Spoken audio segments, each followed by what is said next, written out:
Welcome to the podcast with your favorite cash flow guys, Mike and Blaine. Giving you the best advice while having a beer. When you're running a business, there are problems every day. Let Mike and Blaine help you out and guide your way. Cheers to the good times with Mike and Blaine for business, beer, and BS. Hey, it's episode 159 of Mike and Blaine. I am Mike Blaine. That is my partner, Blaine Birch. Blaine, we are halfway over with the year, more than halfway. We are coming up on the end of season 4. Downloads are increasing, subscriber counts are increasing, and I'm glad to be with you, my man. How are you? This has been a fun first half of the year, over half of the year, and we're going to have even more fun now that we're back into the fall. Not that summer isn't a fun time, but you can feel everything just kind of slow down. It's really chill. And now, basically second week of September, and stuff's happening. So I'm excited because there's going to be all kinds of cool stuff happening, and we're sprinting till December, man, till mid-December. I've got to tell you, if you're in our business and September rolls around and you're not ready, you're behind. I mean, like the first day, right? Labor Day hits, people are coming back to work. My events are kicking off. I'm traveling. I'm speaking. I'm just out there right now. And I have, if anybody wanted to book me right now, we're talking December, January. I even booked something in January, right? I mean, that's how fast the fall is going to go. Yeah, no, it's, I can't even believe we're halfway through September already. It is just, like I said, it's going to be a sprint. And somehow we almost matched today for no reason. Oh, could you wear a dull gray for September? All these bright colors. Oh, I didn't think about that. That never happens to us. And I went no hat. Half the time I go hat. Sometimes I go no hat. And yeah. I guess we were just on that same thing. Yeah, exactly. You're looking all polished up and dapper today. So, all right, let's kick her off. What are you drinking today? All right, so I got to tell you, it doesn't really match the topic, except for the fact that it's connected to a fest, Oktoberfest, right? I know it's not October. Don't be throwing eggshells at me and say, hey, Mike, it's not Oktoberfest. But I saw this in the store, and I haven't had a Paulaner in over a decade. But I saw it in the store. Oh, yes. And I'm like, I'm going Paulaner, Oktoberfest, Marzen. So, yeah, or Marzen. So, but anyway, I used to love these things. And I'm like, man, let me go ahead and bring it in. This was one I always carried at Bottoms Up Brew House in O'Fallon all the time, one of my bars. So that's all I have. I'm pretty sure I heard somewhere. Now, I could be completely wrong. So if anyone's listening out there, you can chat with us and say, Blaine, you're an idiot. But I'm pretty sure I heard a lot of Oktoberfest is actually celebrated in September, which I thought was weird. but I think it's actually true. So I went to my fridge, and we got started a little late today because I was in a meeting. I ran up to my fridge, and I'm like, oh, I need something for this topic today. And the topic's about like buzz, creating buzz, and you'll talk about it. But I thought there's got to be a beer that, and then I looked and like nothing. So I have a beer today. I looked and I'm like, I think I just feel like having that one today. So I grabbed the famous Left Hand Brewing Milk Stout Nitro. It's just a good beer. There's nothing that exciting. It's just a very good stout. It feels like a nice fall day beer. So I had to grab it. Okay. So think about this. We are almost 4 seasons done, complete. This might be the third time, maybe second time that we have both had the same beer, meaning that probably season 2, I had Left Hand's Milk Stout. So I'm just saying it happens so rare. It's so rare. There's so many great beers out there that here we are. We're 159 episodes in. That means there's 300 different beers we've had? Yeah, easily, because there haven't been very many repeats that entire time. And it's amazing how many different breweries, there's a lot of different breweries. I bet there's 100 different breweries in there. I literally, when I looked at that one, I almost grabbed I almost grabbed the Puka at a milk stout from Omen. And I'm like, oh, I literally had that 2 weeks ago. So I grabbed the milk stout from Left Hand. But it's amazing how many breweries and how many beers we've done. And it's not even scratching the surface, not even close, Yeah. So But speaking of beer, we have beer sponsors. Matter of fact, if we could play like Eminem's song "Guess Who's Back," right? Guess who's back? Back again, right? If we could, Jackie's back. tell a friend, right? Like, but all right, Scott Haynes, if you're going to listen, I know you called me out on Facebook the other day saying, "Don't do any more rapping. You know, leave the rapping to the rappers." So I will. I'll leave. Love the rapping. The more rapping, the better. It's almost as good as the country song. So, no, thanks, Jackie. It's so excited to have you back. We've got 1, 2, 3. I don't know if we've had this many before. We have 6 beer sponsors right now, all on multiple. Like 4 of them are till the end of the year. We've got some that have still like well into October. Oh, so thank you, Jackie. That's really awesome of you. Yeah, she's back though, right? Hers kind of, ran its course, and she goes, "Oh, I need back in." She goes, "I want us to, it isn't just about her trying to get recognized. She legitimately says, I love what you guys are doing. I want to support the show. So I'm going to send it out." So to support her, Blooming CFO, if you're looking for somebody to help you understand your numbers, somebody to help you dig into your accounting, understand how cash works, contact Jackie York over at Blooming CFO. Yeah, absolutely. And as always, got to hop in and thank Baltimore Mike, the other Mike Milan. He's been a long-time sponsor through the end of the year. Thanks again, Mike. I always think of you in the fall just because some of the beers you brought us feel like the Guinness, Guinness ones from out in Baltimore there. And I know it just feels like the type of beer that you like out there. So that's cool. I don't think we've talked since. Guess where that decanter is staying? Guess what? That decanter up there, the Mike Milan Bowl, that thing is staying right here in San Antonio, Texas, when the Chiefs beat the Ravens last week in the first NFL game of the season. And I got to admit, it was quite funny because the only way I knew who won because my phone kept bouncing back and forth between the two mics, throwing trash at each other. And I forgot to sign up for like any sort of streaming platform where I can watch the NFL games. I don't know. We were watching something else and stuff would pop up and like, oh yeah, it's a football game on. So I do have to admit, I missed the Mike Milan Bowl. I don't know. I have no idea what we watched, some movie or something probably. So. Yeah. So my hope is he doesn't have another chance this year, but if both teams get to the playoffs, there's another opportunity for this thing to happen. So it's not over. It's here for now. Probably till December, January, but you never know. He's got another shot. You never know. And it is, I imagine, likely both teams will make it to playoffs. So it could be interesting. May actually happen. And we also got to thank Larry Weinstein, best CPA in Houston. Go talk with Larry if you need some CPA-ness. Hey, don't forget, he's got a nickname now, a brand name. He's got, he is the cash flow cowboy.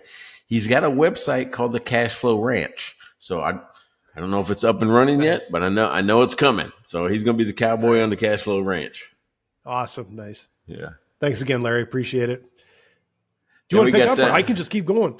Hey, you're doing great. So, hey, Neighbor Pat's still in, right? Neighbor Pat is still in. I still have Neighbor Pat's beer over there. I just went with the Paulaner today. I had a choice. I could have said, hey, I'm going to go Neighbor Pat's. I think he gave me the mango meat again. Okay.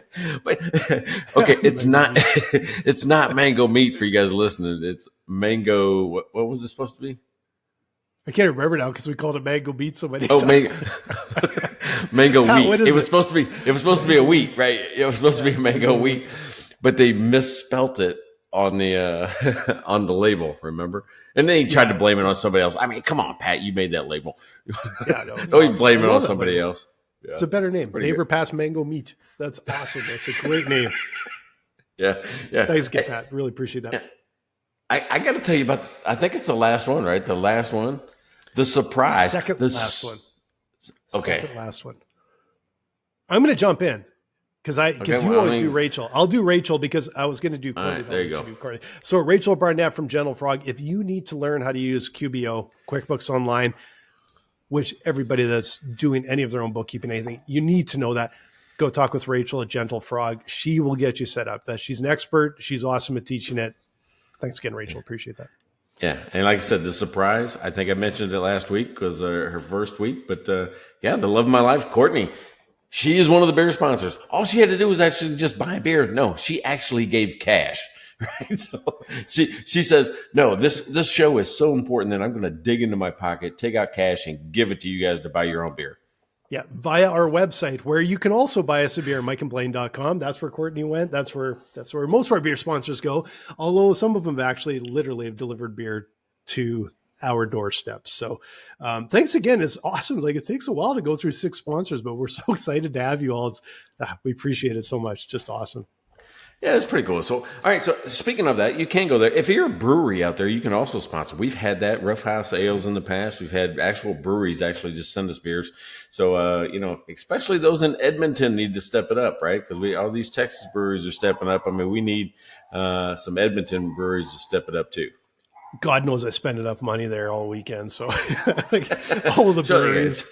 You're all on my shit list right now because I've been to all of you guys a bunch of times. So yeah, it's fun. All right. So maybe I'll have to wear my T-shirt or something. I'll have to get one. Biz Beer BS. Please sponsor us by buying us beer. Like, get a T-shirt and just walk right up and pay for the beer with a giant shirt that promotes. I may have to do that. Maybe that's how we do it. Well, that's part of this guerrilla marketing. That ties right into what we're going to be talking about today. Creating a buzz, right? So, so here's what happened. All right. If you haven't heard the show before, I mean, we come up with a topic about 10 minutes before, and it's usually something that's happened relatively in a short time period. Maybe yesterday, maybe this week, but it's something that's happening. And we're like, well, let's just talk about it, right? Because, sometimes I learn, sometimes you learn. I mean, sometimes the listeners learn, right? Yep. But I had the opportunity. I got invited to speak at the America's SBDC conference. SBDC is Small Business Development Center in Atlanta. So I've been there all week. I just got back. I'm talking about just a few hours before we started doing this show. I got off a plane and came right back home to do this. Yep. But while I was there, you got to realize I had never been an exhibitor, right? As Cashflow Mike, I've never had a booth at a show. I just haven't felt the need. I'm like going, they're going to let me speak. I had all these SBDC centers over the last year kind of hire me to do workshops. I'm like going, what would happen if I leaned into that channel, right? What would happen? Yep. So I want to talk today about, what my experience was like, but what should happen next? And maybe we can parlay that into some, what you've done in the past, post-show. Mm-hmm. And I'm talking about really post-show because you spend all that time, all that money, all that energy and effort to get to a show, to man the booth for hours upon hours, to have hundreds of conversations. What do you do next, right? How do you turn that back into money? So what do you think? What do you think of that topic? Good topic, because you and I have both spent way too much time at these trade shows. And in my previous life, my previous business, we would do, I don't even remember, minimum 2, I think sometimes 3 sort of big events every year. But I will tell you the difference then is we never got a booth. We never got trade show booths in my sort of previous business.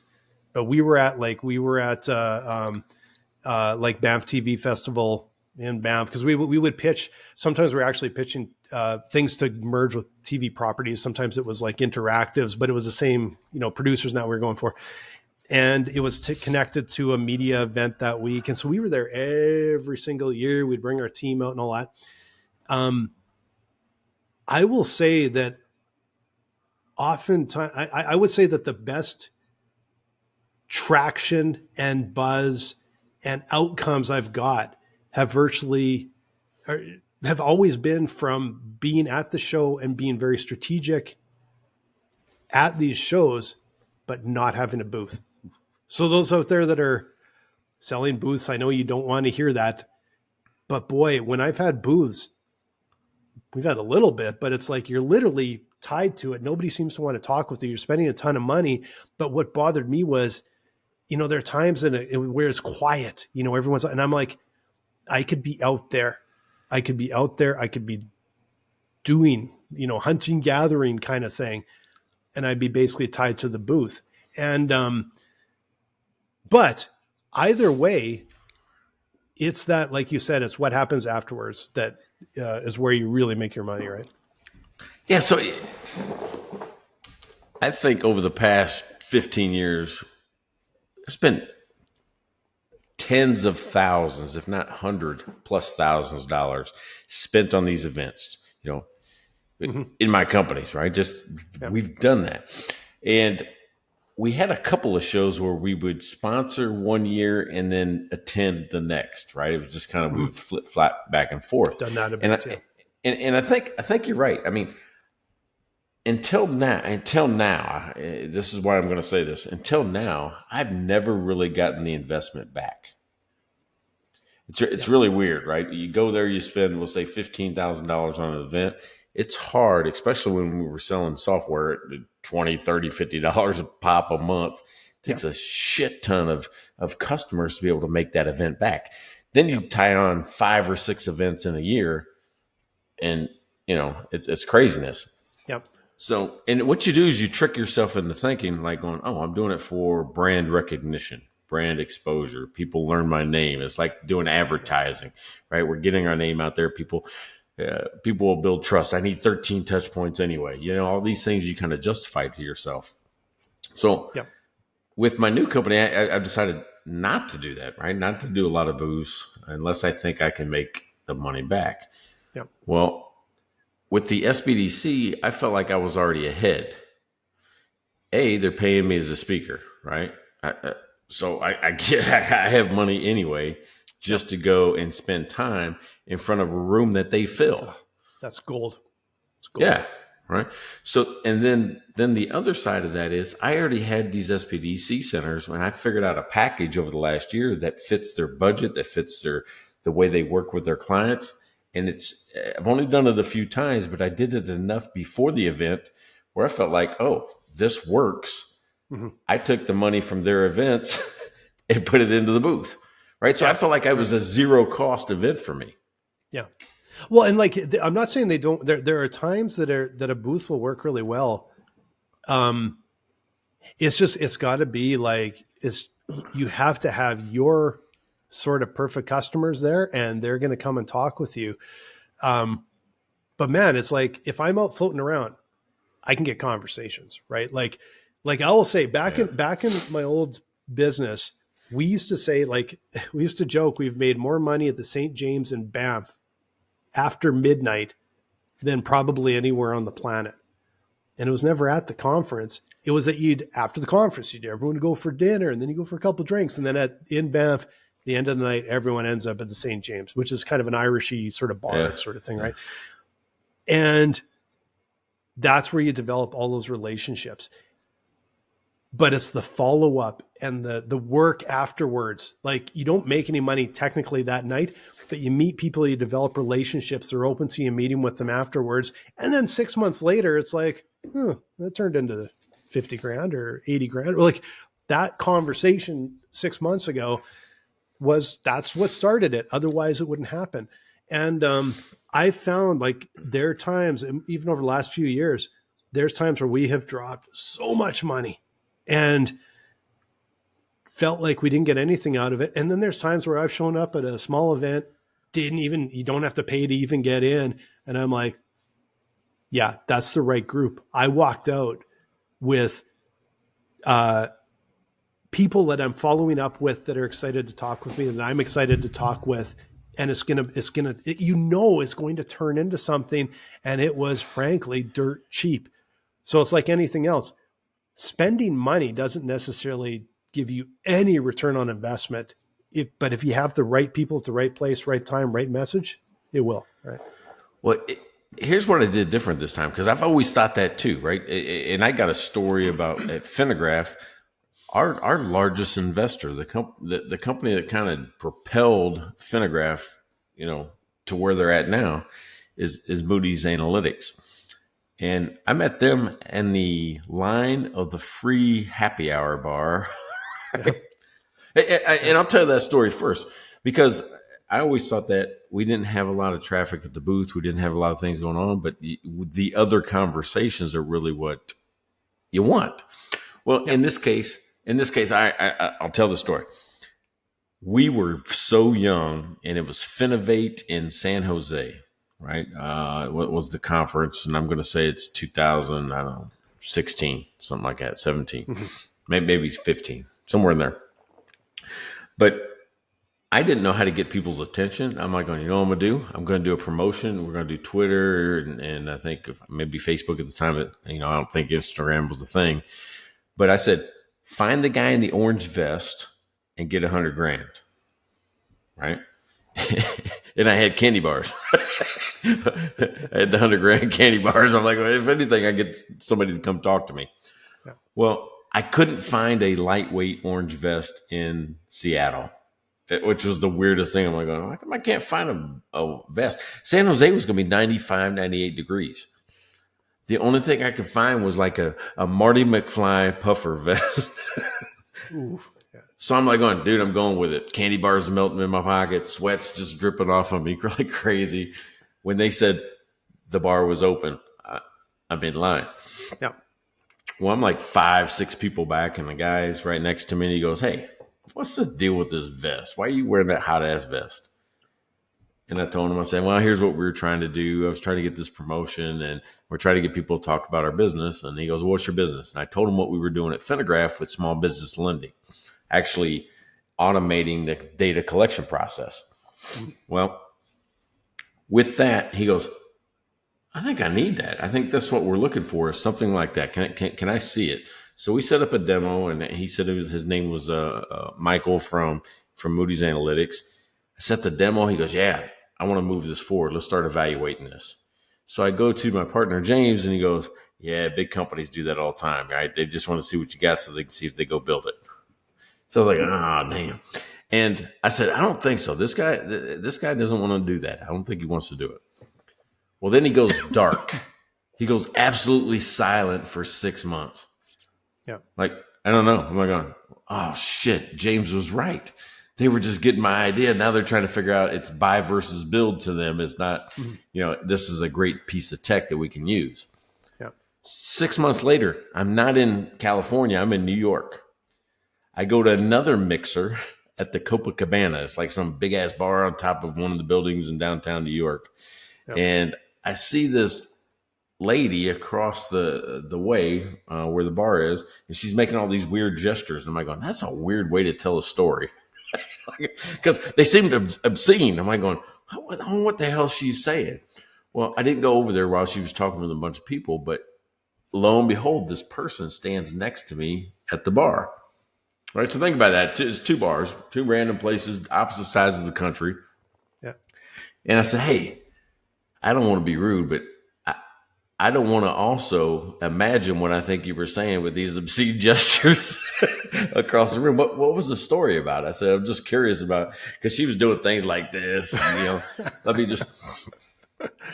So she goes, oh, we were making fun of all these alternative lenders that were popping up that will give you money for everything, like all these, they were doing dental implants and things like that. She goes, what if we started a fund for plastic surgery? And they were coming up with names for the new plastic surgery fund. Like they were calling it bun funds and rack stacks. It's like, that's funny, right? I'm like, that's kind of funny because they were just making fun of it. And I said, hi, I'm Mike. I'm with Finnegraph. She goes, how do I know that name? I'm like, here's what we're trying to do. She goes, no, your stuff is on my desk right now. I said, well, who are you? She goes, I'm, what's her name now? Can't remember her name. It's been that long ago. It's a while ago. Yeah. So anyway, she says she's with Moody's Analytics. And I said, oh, man, about half a year ago, I was talking to Michael and he just kind of went dark. I just thought it was a dead project. I didn't think you guys were interested. He goes, he got sick. He got leukemia. Right. Oh and God. Got leukemia. He got sick. And I'm now stepping in, trying to go through where he was at on these projects. And yours is at, kind of on my desk that we're evaluating right now. Yeah. And so, that makes it a lot easier to talk to you. But now we got a face to a name, a place. I mean, and it accelerated everything off of that. Yeah. Think about that. That's 2 random meetings with the same company. About the same product. I mean, and it only came from an event. Yeah. Yeah. Well, and because people still like to deal with people, we've said that a million times on this show. It's all about building relationships and nurturing those relationships. Like, because the bigger the project, usually almost always, the much, much longer the timeline, the sales timeline. And like, I know in my previous life, in our creative agency, some of our largest projects, boy, from first conversation to actually closing a deal, because the deal wasn't there originally, the relationship was, it could have been a couple of years, easy. And sometimes it was 6 months, sometimes, but you know what? It was never this week, unless they came charting. It still wasn't this week. It just takes time. And so when you're working with a bigger business like that, you have to be patient, because it's just likely going to take a lot of time. But it's funny because, again, it's like the St. James. It's like you make your money in the bar.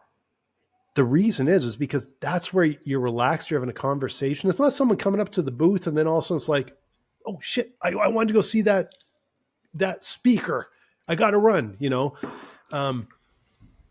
people are relaxed. You get to talk with them. You get to have a little bit of small talk, and then you get to talk a little business. And it's that follow-up after. It's that, you're not doing pitches. You're not pitching. You're just kind of saying, this is who I am. And hey, where are you from? And all that. And then you follow up and you start the relationship building process after the fact.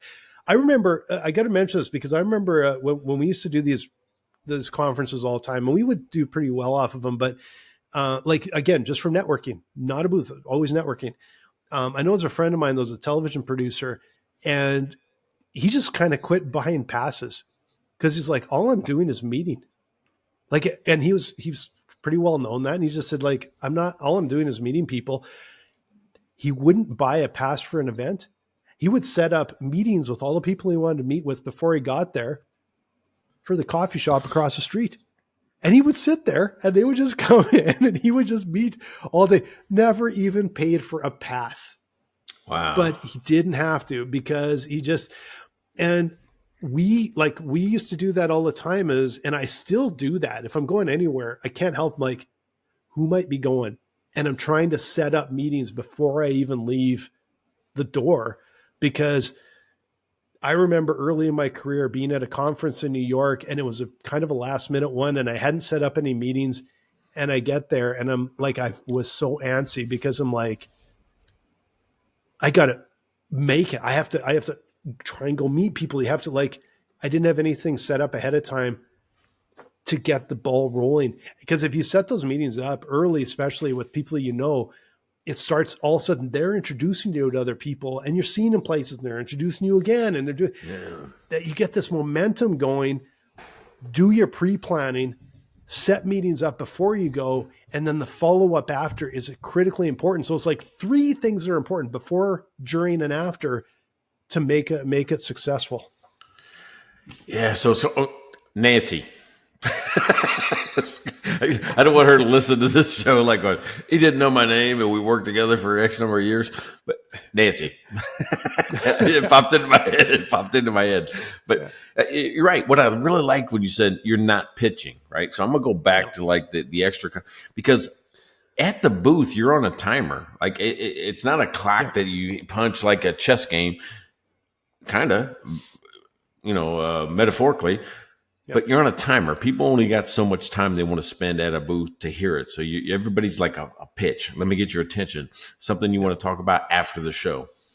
I had the luxury this time. I didn't feel like I was on a timer at the booth. This is a really weird thing, that because I had done a few of these centers already, what I didn't realize is this is kind of like a closed society, which means they all talk to each other, but they don't really talk outside it. You got to kind of get in first before you get exposed to 750 centers across the country, right? Mm-hmm. Because what I didn't know, I mean, I did a while back, but I didn't know at first when I tried to work with the SBDCs, is that every center is autonomous, right? So there's no central authority. Like when I first started, I went to the national headquarters. I'm like, hey, I got this for you. Here's where we'll do it. Let's push it all the way down. They go, we like it, but good luck. Because you're going to have this conversation 700 more times, because we have 700 people to make decisions, and they're all at the local level. right? So now what they do at the national level is they're benefactors. They take money and they push it down to those levels, but they don't make decisions on how they should train or support or otherwise, interact with the entrepreneurial community in their towns. I'm like, man, that makes a lot of sense. And it gives you a lot of opportunity because, like you said, people buy people. If I get a couple of people like me, that's how I grew the hotel staffing business, right? Yeah. I stopped advertising. It was so easy to grow the company because every time somebody moved, every time they talked to a friend, they talked about you. Yeah. It's one of those things. And I think that's something that can happen at these events because they tend to be obviously a group that's like a bit of a vertical or something. So they kind of tend to know each other. And, and I hadn't thought about it too much. So I was talking with someone a couple of weeks ago about back in my creative agency days, we had I think around 70% of our customer base were government agencies. And I was always a little worried about that. I always wanted to diversify, and we actually sort of did, but we were forced to diversify in 2008 when the collapse basically came, because when those government agencies shut down their budgets, they were shut down for years. The corporate world came back faster. So we had to do a big pivot and rebuild our entire funnel. It was a real challenge. But what I hadn't thought about till the other day was there were a bunch of years leading up to that where, quite frankly, it was kind of easy. I didn't really appreciate it at the time, but it was easy because they would phone you back. Like they would phone you and say, oh, we got another job for you. By the way, do you know someone you got to talk with Joe over in the Department of Energy because blah, blah, blah. And then all of a sudden Joe's saying, hey, you should talk with someone over in the department of this. And suddenly it's like, I remember, we'd send in a proposal and I would always almost be embarrassed because our client list would be like 30 or 40 like government departments, mostly at the provincial level, a few federal, a bunch of city. And then, and then we had some corporates as well. And we kind of try and mix them in, but it'd be like Alberta Department of this, Alberta Department of that, Alberta Department of that. And I'd be like, oh my God, that looks terrible. What I realized later is actually they probably looked at it and went, yeah, people must like these guys because they're just going from department to department. But we almost had to not do anything. And so it's how do you get to that critical mass where this group of people are talking about you? Well, these events, oftentimes it's the same people that are going there, the same every year. And you have that opportunity, if you get on someone's radar, to be a topic of the conversation. And man, that can make it easier. That can make it so much easier. It's exactly what happened with the hotel staffing company. I got involved with a Marriott. And once I was in one Marriott, I was in all of them. I think I joined 3 hotel associations across the country. Like I did St. Louis because I lived in St. Louis, but I think I did Arizona and I did, I think one other one. I can't remember what it was. It might've been Texas, right? Because they seemed like the biggest places I would do in business. Yep. And man, I would walk in just to a hotel association conference or meeting. I didn't have a booth. I just walked in as a member Yep. and talked to people, drank beer. And said, oh, you're doing the Renaissance Grant? Oh, we need you at the JW. Oh, we need you here. I'm just like going, okay, well, let's meet. I was taking orders, right? It seemed like more like McDonald's than it did an outside sales job. Yeah. Yeah. It's funny how, like, if I think of the conferences I went to, so often it's not even the conferences I remember. It's like, I'll tell you, like San Jose, the most excited I was every year going to San Jose back before COVID and all that, we were there all the time. And it was Original Gravity downtown, not far from the conference center. So if you guys are in San Jose, Original Gravity is an amazing beer bar in San Jose, right? And all these places, the places I remember, it's like in Atlanta, we went to a speakeasy and then we went to a karaoke bar. And you remember those because that's where you got to have fun. That's where you got to chat with people. That's where you got to have those laughs. And that's where you got to know people. And it's not like you have to be at the bars. That's the same thing when people say, oh, deals are made on the golf course.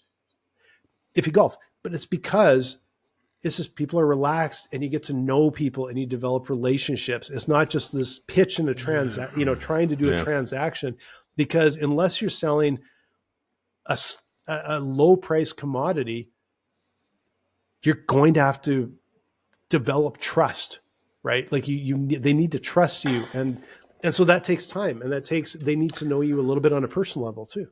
Yeah, and then speaking of trust, I mean, I've got to tell you what this conference did for my company, Cashflow Mike. Nice. I'm just saying this conference specifically. I mean, there was a ton of trust built because the workshops I provide for the SBDC, you can do 4 90-minute workshops. It's one flat fee. We can do it virtual or we can do it in person. If we do it in person, you just pick up reasonable travel cost, right? So that's what that is. Plus the app.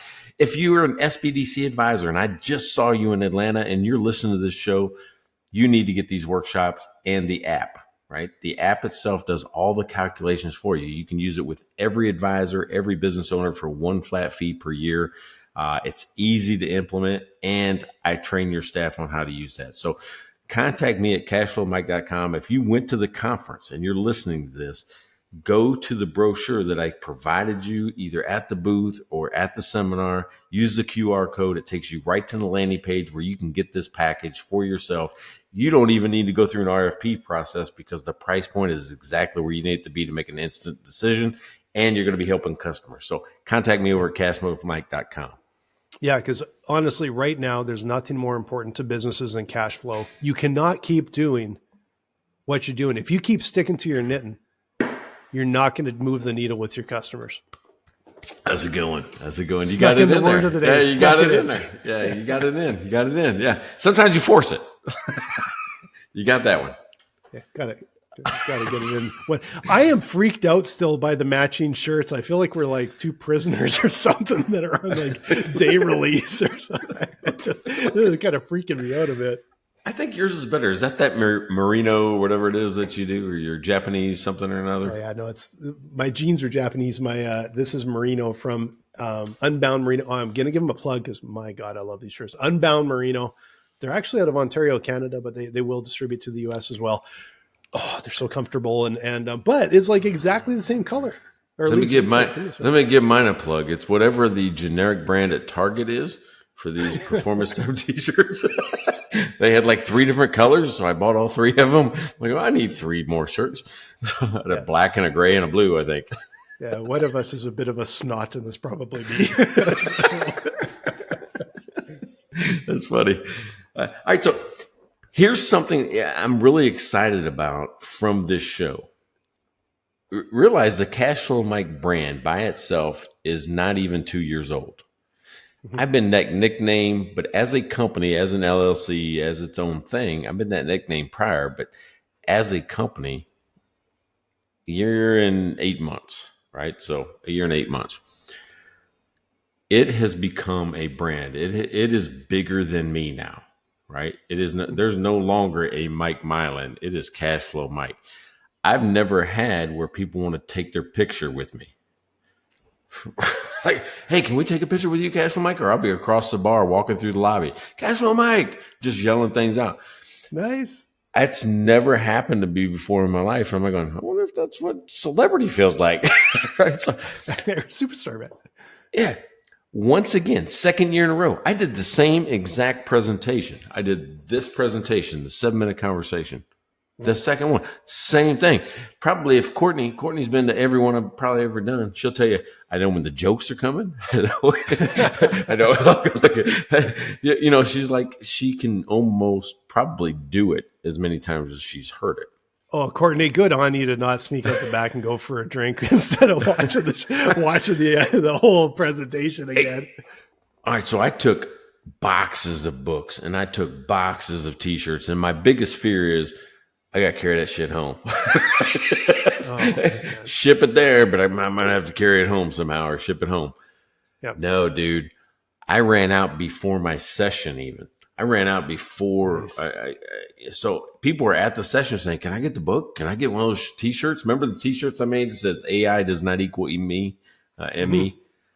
Yep, those went like hotcakes. People were like, because it was a tech conference, everybody's pushing AI. But they're afraid that, AI is going to take over the advisor's position. It's not, right? Because it doesn't have your timing. It doesn't have your instinct. It doesn't have your heart, right? Mm-hmm. Somebody has to tell the AI what to do still. So, well, and the other thing is like let's call a spade a spade. AI is really good at looking at a very large historic data set, but it doesn't have the rest of the world's context to figure out where things are going. So there's parts that are kind of interesting, but it's like sports analytics. It still doesn't take away the bit of the eye test and everything else is going with it, right? So it's yeah. So imagine this time slot they gave me, 2:00 on Wednesday afternoon. That's when I spoke. There was like 10 other sessions. There's 1,200 people at this thing, maybe 10, maybe more. Might have been 15 other sessions. Mine was standing room only, people sitting on the floor. Oh, it was crazy. Am I going? Nice. The room next to me, they put me in one of the bigger rooms next to the exhibit hall. The room next to me was about insurance, something related or whatever, had 4 people in it. Well, I feel a little bad for that person. But anyway. Yeah, I mean, think about it. I mean, I had 4 people in it. Matter of fact, the person that spoke after me, she's like, hey, I need to get plugged in here and all this. She saw all those people in the room because I hadn't unplugged her yet because I was still shaking hands and, taking pictures and all this type of stuff. And I unplug it and the room empties. For her stuff. I mean, it's like it's a weird feeling, right? You've probably been there if you've spoken at a place. It's like, oh, I hope these people stay around. A guy that was in the insurance one next to me, the only reason I know this, he goes, I sat there and he goes, I didn't take yours because I feel like I'm pretty strong at financials. I'm not strong at insurance, so I came in here, right? Personal growth. He's trying to figure out his thing. He goes, but all I could hear was people laughing and clapping and hooting and hollering. That's all I could hear. It was what was happening in your room. Nice. Right? Because we had a good time with it. But what I was teaching those advisors to do was have a conversation with the regular person. Just the regular business owner. How do I take complex financial concepts and let somebody that doesn't work in this world understand it and use it? And man, I tell you, it's a process that just is catching on, right? It's catching on. Yeah, it's timely. That's where the world's at today. People need to know exactly what's happening in their business, especially from a finance perspective, because there isn't wiggle room. It's not like I said, when it was easy for a while there, right? I don't think it's easy for a whole lot of businesses right now. A few, but not many. Well, this business hasn't been exactly easy, but it's been the fastest growing company I've built out of all 14. It has grown the fastest with, I'll say, the least amount of marketing effort, right? Meaning that the word of mouth is pretty strong. Yep. And that's what you hope for. Even at Dry Run, even at Finnegraph, we didn't even have that at Finnegraph. We had to still actively go out and just hunt leads and constantly just try to get people to come by and look at your stuff. Yeah.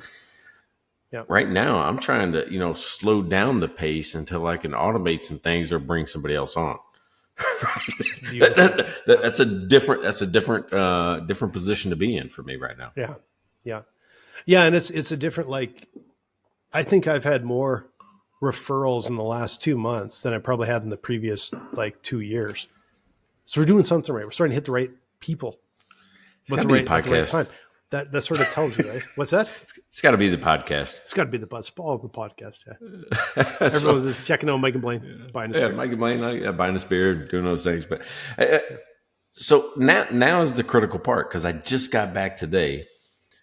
Probably everybody will be back in their offices next week. Mm-hmm. Yeah, Thursday. They're going to be until Tuesday, Monday, Tuesday. Yeah, but there's 60 other vendors in the room, right? So they're going to get 60 emails on probably Tuesday or Wednesday.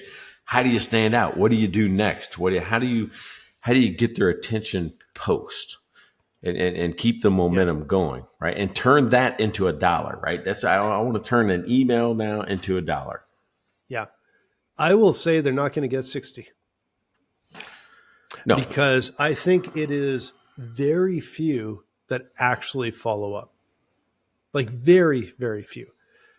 A lot of them are just, they come in, they have their fun, they leave, they have their kind of lead list, might add you to an email, but actually following up with people, I don't think there's anywhere near, I think a lot of people, they might even say they will and they don't. But the second thing is when you've developed cred with, because they remember you because they loved your show. They remember you were the top speaker there. They had a fun conversation with you. You had a coffee with them, whatever. You're at the top of the list. You don't have to stand out because you stood out at the event. And the fact you're following up after the event is actually a big step forward. Yeah. Oh, yeah. I want to connect with them. And maybe if they're not ready right now, they're going to keep that email. They're not going to unsubscribe. They're going to keep it in the queue to go, oh, when this comes around, when I'm ready, I want that. Yeah. And that's okay too, because timing is such a critical thing. Like we because I'm always messaging people. I use Pipedrive, I track, I follow up with people. I think I do an okay job at it. I probably not as much as I should, but I'm still doing a ton every single day. But the same thing I've had a lot more recently, which tells me I've got the right message with the right people, is I repeatedly get people, follow up with me in this month. I've had people ask me, add me to your newsletter list and make sure you follow up in 2 months. Okay. Sure. Right. So that's a good thing because they're engaged, right? Because they are getting hit with so many people, and when they're asking me for that, it's like, okay, something's coming through, something's getting through the thicket a little bit. So the most important thing is just following up. It's just literally following up is the big thing. I don't think I would lose a lot of sleep over what you say. You've already set the stage. You've already built up some equity. Yeah. Well, here's the other thing. I think I'm an anomaly, which means it's a place you can exploit, because since this was a national conference by a government agency or government supported agency, I guess, I don't think that they're actually part of the government. I think they get money from the government. Yeah. The other vendors in there were people like Verizon, Google, Visa, FDIC. They're not following up. They're not following up. Right? No, I don't want Nothing. Yep. Yeah. So you got an advantage. Like, oh, now I'm only competing with really the smaller vendors that are trying to make their way into this community. Yeah. And too many of those will not follow up because like you and I how many trade shows have I been at? How many booths have I had? There was a few years there where we would, you go to the trade show and you look down and it's all the same people and you know them, you get to know them. Yeah, you know my name. Everything. And, you just like, it's like the traveling road show, right? It's all the same people, which I actually liked. It was really fun.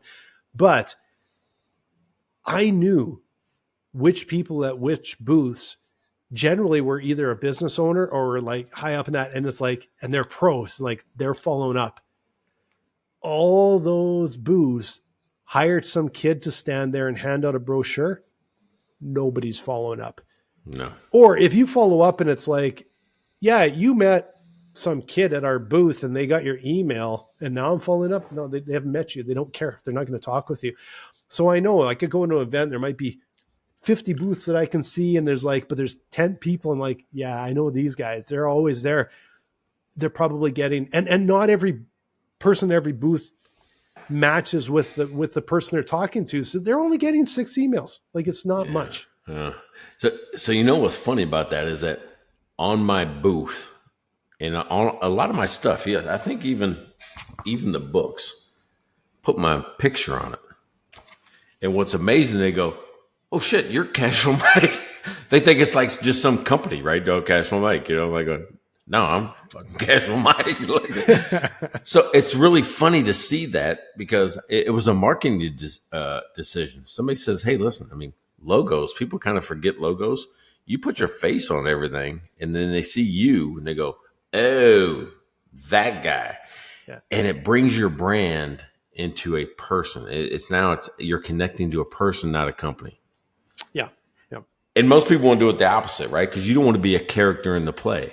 That's the way I describe it. Like now I got to entertain people. Now I got to always be on, right? I'm always but I think because in the restaurants, I already did that. It's easy to just kind of continue on, but I didn't realize that the power of and not a great looking face, but the power of this face on my stuff, even my brochures, it connects them back to me. Oh yeah, that guy. Yeah. Yeah. That's what sort of building brand is about. Like, I think, especially for a small business, is there has to be people involved. There has to be personality involved. I don't think you build brand like Verizon or here's a logo. All right. Maybe see a commercial. Like, I get it's a different scale and it's a different thing. But for the rest of us, it's building relationships and building that personality into your brand, right? Think about that. Verizon, everybody remembers the "Can you hear me now" guy. Everybody knows Flo at Progressive, right? There's something about a human connection that people can relate to faster than a logo sometimes. Yeah. Terry Tate, office linebacker. There you go. I forgot about that. I still remember that. Yeah. I don't even know what actually, I don't even know what brand that's for. I just remember like it was hilarious at the time. Terry Tate, office linebacker. The Mayhem guy, right? When you see him, I don't care what movie he plays in now. I still think of him as Mayhem for, is it State Farm? I see. I don't even know where he's at. I don't even know which one this one is. The Mayhem guy, he's the catastrophe that happens that you're insured for. Guy, yeah. He's on a 30 Rock. Was he? Yeah. He was Liz Lemon's boyfriend, and he was the same guy. I'm pretty sure he's the same guy everywhere, right? Just Mayhem. I'm pretty sure that's that guy, right? Like he's always got like he's got a Band-Aid and stuff always happens. Yeah, that's right. Yeah. Yeah. He's like, oh, I'm the tree limb that you've been neglecting for 10 years. That falls on the car. The same one. Maybe it's the same guy. It's the same guy, but he's like, I'm your favorite team's mascot, and I'm late for the game. And he's like running over people in the parking lot down the golf cart trying to get. It's a great thing. There was it's Pemco Insurance up in the Northwest, like Seattle. They had a great advertising campaign, but you got to remember, all these were connecting people, and that's what we're talking about with events. We're not really off topic, but it has something like Mr. Wears Socks with Sandals guy, and then the tagline is, "We're Pemco Insurance. We're a lot like you, a little different." But it's like all these weird quirks about people. But you could see yourself in that, right? You could see yourself talking to that person. You can see yourself, It's kind of interesting that way. So when do you leave? Is it end of October? When do you go?